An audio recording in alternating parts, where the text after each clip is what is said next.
So one of the best things we did when we moved here about 5 years ago was we planted a heap of apple trees, as you can see behind me. We've also got some peach trees in the garden, and what I've done over the last 5 years is pruned them back, and I've kept a lot of the trimmings. So now I've got some nice aged, seasoned branches and twigs, I guess, from the apple trees and the peach trees. And today we're going to make some wood chips.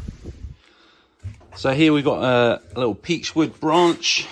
It's well seasoned, probably about 3 years old.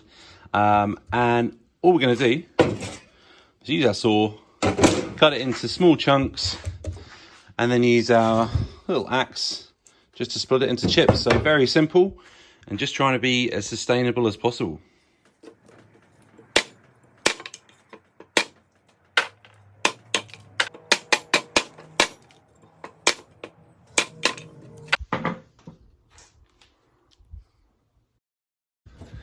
So in about 5 minutes with my old mate here, we have managed to change that pile into this, a nice pile of wood chips.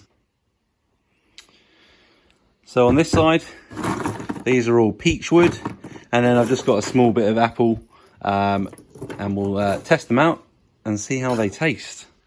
So for a lot of you watching this, it's going to be very easy for you just to go and buy something like this. Where we live, what we want to do is just try to be more sustainable. So we're trying to close the circle, close the loop on our property.